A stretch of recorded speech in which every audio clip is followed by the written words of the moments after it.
Hello everyone, welcome back again to my channel. फेरि पनि म आइसकेको छु अर्को भिडियो लिएर हैन. So as you can see me out of my store. म चाहिँ काम गर्ने बाहिर छु. भर्खरै अहिले बिदा भएर घर जान लाग्यो. अब मेरो अहिले इभिनिङ शिफ्ट चलिरह नि त, आफ्टरनुन शिफ्ट भनौँ न, इभिनिङ त के भन्नु, आफ्टरनुन शिफ्ट 2 देखि 9 को हो नि त.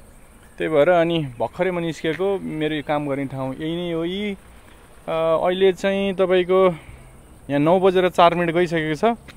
9 बजे पनि फेरि यहाँ उज्यालो भइरह फेरि हैन हुन्छ. जन तपाईको उता पोर्चुगलतिर हैन, माथि जान अब तपाईलाई अब नर्वे स्विडेन फिनल्यान्डतिर लाग्नुभयो भने 10 11 12 बजे चाहिँ झलमल उज्यालो हुन्छ रे हैन. यो चाहिँ नौलो लाग्यो मलाई नि. म चाहिँ अब घर जान लागेको.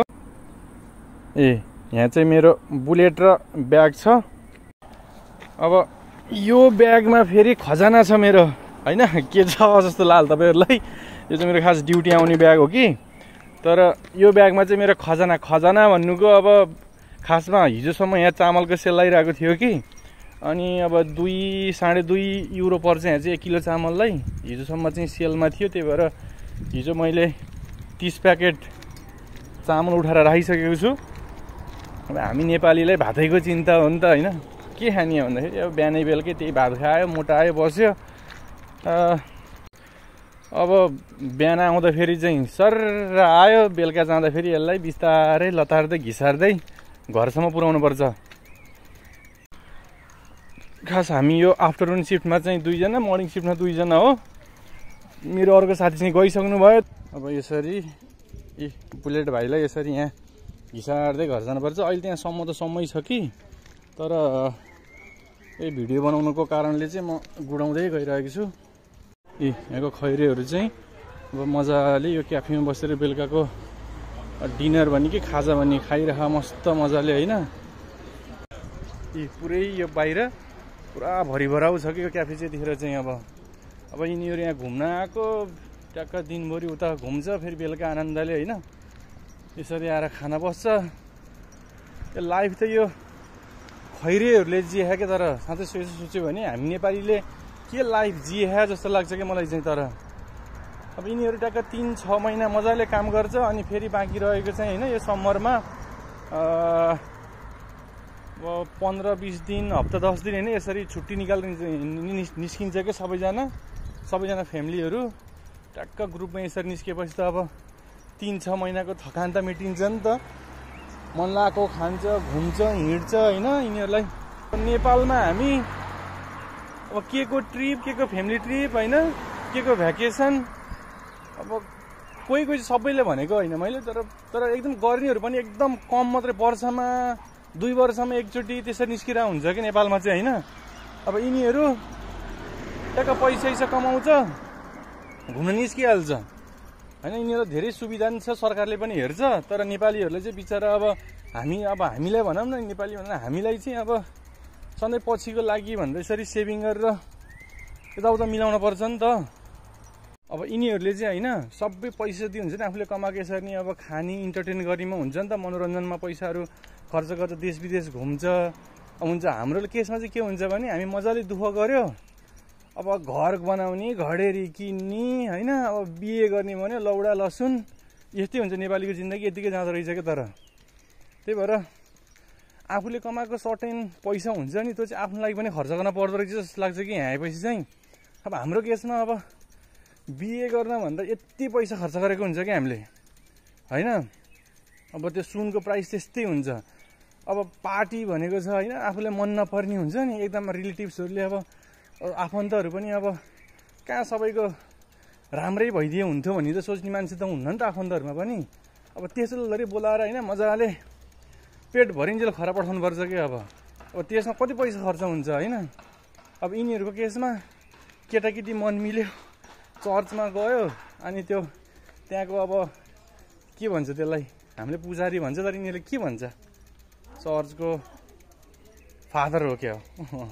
अब उसले के मन्त्र सन्तर भन्छ कि क्या हो. अनि त्यसपछि अनि त्यहाँको एउटा केटाले रिङ लगाइदिन्छ, एकचोटि चप्प मुही खान्छ, अनि त्यसपछि बिहे भयो यिनीहरूको हैन. चलिरह नि त. तर यिनीहरू केस, हाम्रो केसमा चाहिँ पुरै टोटली डिफ्रेन्ट हुन्छ क्या.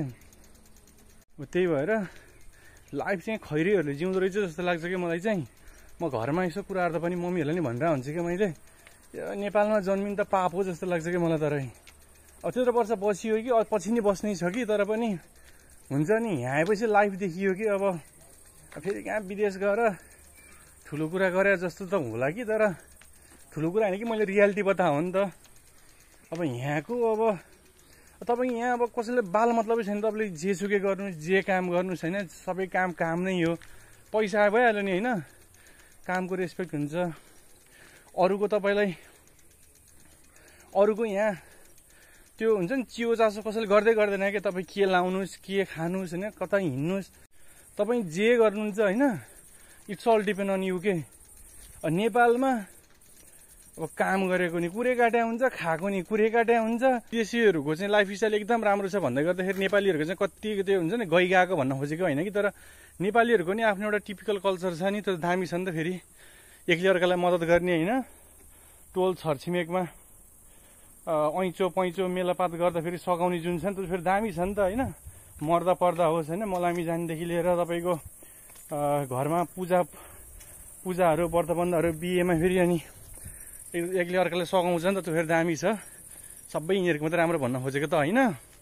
नेपालीको नि आफ्नो एउटा कल्चर चाहिँ राम्रो छ, फेरि आत्मीयता हुन्छ आफ्नो मान्छेहरूमा होइन, आफ्नोपन छ जुन चाहिँ यिनीहरूमा छैन। फेरि घुम्ने खाने त छ कि यिनीहरूको आफ्नो लाइफ त जिउँछ, तर फेरि त्यो यिनीहरू बिच आफ्नो आत्मीयता आफ्नोपन हुन्छ नि, त्यो चाहिँ यिनीहरूमा हाम्रो जस्तो हुन्न। फेरि एउटा खालको अट्याचमेन्ट हुन्छ नि जुन आफ्नो आफन्त नातागोता अनि दाजुभाइहरूमा, त्यो चाहिँ यिनीहरूमा हुन्न। नेपालीहरूको त्यो पछि चाहिँ राम्रो छ, फेरि सबै नराम्रो भन्न खोजे होइन। उकालो छ कि यहाँ, अनि सास नि फुलिरहेको अहिले यसरी हिँड्दा। फेरि साइकल डोराउ हिँड, झोलामा फेरि चामल छ, चामल खाएन भने मरिन्छ। फेरि हामी नेपाललाई जहाँ गयो पनि भातै प्यारो होइन। अब एक दिन बेलुका भात खाएन अनि भोलि बिहान उठ्दाखेरि त्यो आन्द्राभुँडी निकालेर बाहिर राखेको हुन्छ कि पुरै खाली, अनि नखाएर भयो अनि भात प्यारो हुन्न त। अझै आज त कहाँ चामल मात्रै छ त नि, आज त अझै भोलि काम गर्ने ठाउँको लाउने ड्रेस पनि छ, किनकि भोलि यहाँ पब्लिक होलिडे छ कि भोलि चाहिँ के को बिदा त थाहा छैन, तर सार्वजनिक बिदा चाहिँ दिएको छ होइन। तर भोलि चाहिँ हाम्रो बसले हामीलाई फेरि अर्को स्टोरमा पठाइदिएको के, किनकि यहाँ पब्लिक होलिडेमा काम गऱ्यो भने चाहिँ हाम्रो बन्द हुन्छ भोलि। पब्लिक होलिडेमा प्रायः सबै स्टोरहरू हाम्रो कम्पनीको स्टोरहरू सबै बन्द हुन्छ, तर भोलि चाहिँ हामीलाई अर्को स्टोरमा हालिदिए। किनकि अब सार्वजनिक बिदामा फेरि काम गऱ्यो भने जस्तो तपाईँको घन्टाको 2 रुपियाँ 2 युरो हुन्छ भने पब्लिक होल्डमा काम ट्रिपल हुन्छ कि 6 युरो आउने भयो के होइन। त्यो चाहिँ हामीलाई फाइदा नै हो। काममा पठाइदिए भोलि चाहिँ अब 7 घन्टा काम गरेको त्यही अनुसार अलिकति बोनस पनि आउँछ भन्दै थियो। जे भयो नि अब पब्लिक होलिडेमा नि काम गरेपछि चाहिँ अलिकति आफूलाई खाना खर्च हुन्छ नि त होइन। अब 15-20 युरो आयो भने नि हामीलाई चामल खान त पुग्छ नि त, खाजा खाना अथवा खाना जे खाए पनि भयो नि त होइन। जे गरे नि भयो, अलिकति एक्स्ट्रा आउँछ, त्यो चाहिँ ठिक लाग्छ मलाई यहाँको। तर यसरी बाटोमा होइन एक्लै यसरी बनाउँदाखेरि चाहिँ भाषा नबुझ्नु सजिलै हुँदो रहेछ। तर नेपालमा भए त नि सबैले भाषा बुझ्छन्, यता त पुलुक पुलुक हेरेर हुन्छ नि त। म सायद भिडियो बनाउन सक्दिनँ होला कि नेपालमा भइदिए चाहिँ होइन, के भन्दा बोल्दै हिँड्ने एक्लै बाटोमा। फेरि यहाँ तिमीले भिडियो बनाउँदाखेरि अलिक यस्तो भयो के, अलि यसो गर्नुपर्छ, यसरी बनाउनु पर्छ भनेर फेरि माथिबाट कमेन्ट आयो फेरि। तर गफ गर्दा गर्दै यहाँ बोल्दा बोल्दै फेरि नजिकै आइरहनु रहेछ क्या। बेलुकाको सिफ्टमा त खासै काम हुन्न कि, बिहानको सिफ्टमा चाहिँ सामानहरू आउँछ होइन, अनि सबै फुल गराउनुपर्छ। बेलुकाको सिफ्टमा त अब बिहानको मर्निङ सिफ्टकोले सबै सामान हालिसकेको हुन्छ, अनि बेलुकाको सिफ्टमा चाहिँ अलिअलि सामान राख्ने अनि मिलाउने मात्रै, सफा गर्ने, त्यही नै काम हो। बेलुकाको सिफ्टमा कामै हुन्न। अनि बिहानको भन्दा चाहिँ बेलुकाको सजिलो हुन्छ काम चाहिँ। सजिलो त एउटै नै हो, काम गाह्रो छैन, तर अझै बिहानको भन्दा चाहिँ बेलुकाको सजिलो हो भनौँ न। अब फेरि भोलि उता जानु छ हाम्रो, अहिले काम गरिरहेको भन्दा थोरै अलिकति टाढा अब त्यही 5 मिनट जतिबाट लाग्छ होला भोलि चाहिँ। अब अहिले गएर खानासाना बनाउनु पर्छ। बिहानको तरकारी छ कि छैन, बिहानको छैन होला। बिहानको मैले बिहानको लागि मात्रै बनाएँ। अब गएर ट्याक्क कपडा सपडा फेरेर खानासाना बनाउनु पर्छ, अनि खाएर फेरि चिरिप्प लाएर सुत्नुपर्छ होइन।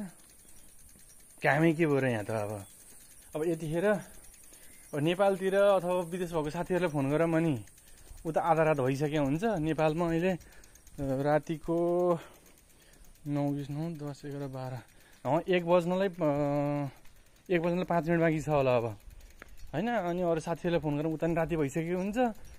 अनि त्यही भएर अब मोबाइलमा कति हेर्ने केही पनि हुन्न फोनमा। अनि जाने जब टन्न भात सात खाने अनि सुत्ने। घर पनि माथि टुप्पा लगाएर बनाइसक्यो सुट्टीले। फेरि बाटो साँगुरो छ, यसरी साइड छोडिदिनुपर्छ। बेलुकामा त अझै आनन्दले आइरहेको भनौँ न। तपाईँको दिउँसोमा त नि 2 बजेको घाममा त यो यहाँ थाप्लो मान्छ घामले, अनि चिरिक्क बनाउँछ, ढाडाडी सल्ल पसिना बग्छ होइन। अनि म त दिनदिनै सरप्दै जान्छु हो दिउँसोको ड्युटीमा त घाम ला भन्छ चाहिँ। सुट्टीले फेरि मेरो सरप लाएर ठक्लकै हुन्छ कि गर्छ फेरि। अब उता हुँदा फेरि जागरिब हुँदाखेरि ट्राममा पनि अब कहाँ कति टाढा हालिदिएको काम पनि घरबाट भनेर गाली गर्दै हिँडिन्थ्यो। यहाँ फेरि उकालो पऱ्यो अनि दिउँसो घाममा। त्यही भएर फेरि यहाँ नजिक छ, मान्छेलाई चाहिँ जे भए पनि नपुग्ने। अब उहाँ टाढा हुँदा पनि गरिरहेको थियो, यहाँ नजिक हुँदा फेरि यहाँ उकालो भयो भनेर म यो बाहना बनाइरहेको छु कि। त्यही भएर जति सुविधा भयो नि मान्छेलाई चाहिँ अलि पुग्दैन कि। अब यहाँबाट यहाँ काम सकेर म 2 महिनापछि अब उता गएपछि मेरो बानी बिग्रिसक्यो हुन्छ। मलाई एकदम झ्याउलाइरहेको छ सम्झिँदा नि। अब यहाँ तपाईँको 2 बजेको काममा म 1:50मा घरबाट हिँड्छु। म त 11 बजे खाना खाएर 12 अब खानासाना खाएर एकछिन रेस्ट गरेर 12 बजे त निस्किसक्नुपर्छ, 2 घन्टा पनि निस्किनुपर्छ। अनि फेरि अझै गर्मीको टाइममा त केही हुन्न। जाडोको टाइममा मर्निङ ड्युटी पऱ्यो भने त नि 7 बजे एउटा काम हुन्छ, 5 बजे उठ्नुपर्छ। जाडोको निन्द्रा कति मिठो हुन्छ होइन, तपाईँलाई थाहै छ नि। अब एकछिन 5 मिनट भन्ने सुताउँ जस्तो हुन्छ। अब उठ्नै पर्छ, जानै पर्यो, गर्नै पर्यो, के गर्ने। त्यही गर्न भनेर आएको, गर्नै पर्यो फेरि होइन। पैसा आउँछ नि त पैसो। यहाँबाट चाहिँ बब्बाल भ्यू आउँदो रहेछ, दामी आउँदो रहेछ यहाँबाट चाहिँ। यतिखेर चाहिँ म तपाईँलाई ब्याक क्यामेरा गरेर देखाउँछु।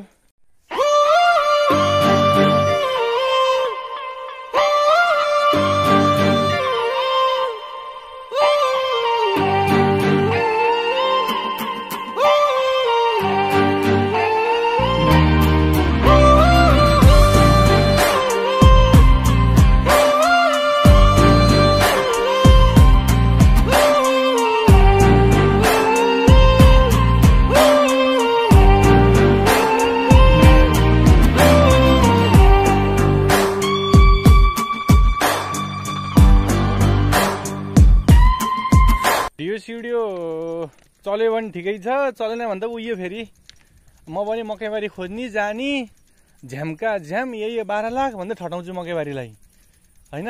त्यसो गरेपछि त कसो नचल्ला र अब। यहाँ चाहिँ मकैबारी छैन, तर यहाँ चाहिँ अङ्गुरबारी छ, अङ्गुरघारी छ। तर मकैबारी खोजेर भयो नि भिडियो चलेन भने चाहिँ ल र बजाउने हो झ्यामका झ्याम यही 12 लाख भन्दै। ल अब चाहिँ भिडियो बन्द गर्नुपर्छ जस्तो छ। अब म हराउँछु यहाँ, अँध्यारो भइसक्यो। कालो मान्छे कहाँ देखिनु कि यहाँ अब। र म घर पनि अब आउनु लागिसकेँ, आउनु त ऊ त्यहीँ घर देखिसक्यो। र म घर पनि आइसकेँ। खुइ आयो भने चाहिँ 5-10 मिनटमा आइपुगिन्छ, 10-15 मिनटमा आइपुगिन्छ। यहाँ यसरी भिडियो सिडियो बनाउँदा आउँदाखेरि चाहिँ लाग्दो रहेछ 25-30 मिनट नै। म अब जान्छु आफ्नो रुममा, जाँदैछु। यहाँ दाईहरू आइसक्नु भयो, खाना खानै हुन्छ होला।